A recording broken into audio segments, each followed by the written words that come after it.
2025 May മാസം അത്തം നക്ഷത്രക്കാർക്ക് പൊതുവെ ഗുണദോഷ സമ്മിശ്രമായ ഫലങ്ങൾ നൽകുന്ന ഒരു കാലഘട്ടമാണ്. ഗ്രഹങ്ങളുടെ സ്ഥാനങ്ങൾ തൊഴിൽ, സാമ്പത്തികം, ആരോഗ്യം, കുടുംബം തുടങ്ങിയ വിവിധ മേഖലകളിൽ സ്വാധീനം ചെലുത്തുകയും ചെയ്യുന്നുണ്ട്. ശ്രദ്ധയും കൃത്യമായ ആസൂത്രണവും ഈ മാസം പ്രധാനമാണ്. പൊതുവായ സ്വഭാവം നോക്കുമ്പോൾ അത്തം നക്ഷത്രക്കാർ പൊതുവെ സൗമ്യരും ബുദ്ധിശാലികളും കഠിനാധ്വാനികളുമായിരിക്കും. ഏത് വിഷയവും വേഗത്തിൽ ഗ്രഹിക്കാനുള്ള കഴിവും പ്രിയപ്പെട്ട വ്യക്തിത്വവും ഇവരുടെ പ്രത്യേകതയാണ്. കാര്യക്ഷമത, ഉത്തരവാദിത്ത ബോധം, മറ്റുള്ളവരോടുള്ള സഹാനുഭൂതി എന്നിവ ഇവരുടെ നല്ല ഗുണങ്ങളാണ്. കലകളിലും കരകൗശല വസ്തുക്കളിലും ഇവർക്ക് പ്രത്യേക താല്പര്യവും ഉണ്ടാകും. ശാന്ത സ്വഭാവക്കാരാണെങ്കിലും ചില സമയങ്ങളിൽ അക്ഷമരാവാനും കഴിയും. 2025 മെയ് മാസത്തിലെ പ്രധാന ജ്യോതിഷ സംഭവങ്ങൾ നോക്കാം. അത്തം നക്ഷത്രം കന്നി രാശിയിൽ ഉൾപ്പെടുന്നതിനാൽ ഈ രാശിയെ ബാധിക്കുന്ന പ്രധാന ഗ്രഹമാറ്റങ്ങളാണ് നോക്കുന്നത്. സൂര്യൻ മാസത്തിൻ്റെ ആദ്യ പകുതിയിൽ മേടൻ രാശിയിലും പിന്നീട് ഇടവൻ രാശിയിലും സഞ്ചരിക്കുന്നു.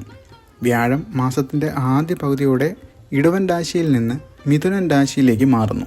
ശനി മീനൻ രാശിയിൽ തുടരുകയും ചെയ്യുന്നു. ചൊവ്വ കർക്കടകൻ രാശിയിൽ സഞ്ചരിക്കുന്നു.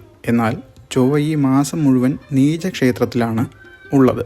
രാഹു മീനൻ രാശിയിലും കേതു കന്നി രാശിയിലും തുടരുന്നു. ഈ ഗ്രഹസ്ഥിതികൾ നിങ്ങളുടെ ജീവിതത്തിൻ്റെ വിവിധ അവസ്ഥകളെ സ്വാധീനിക്കും. 2025 മെയ് മാസത്തിലെ അത്തം നക്ഷത്രഫലം തൊഴിൽപരമായി നോക്കുമ്പോൾ തൊഴിൽ മേഖലയിൽ പുരോഗതി കൈവരിക്കാനാകും.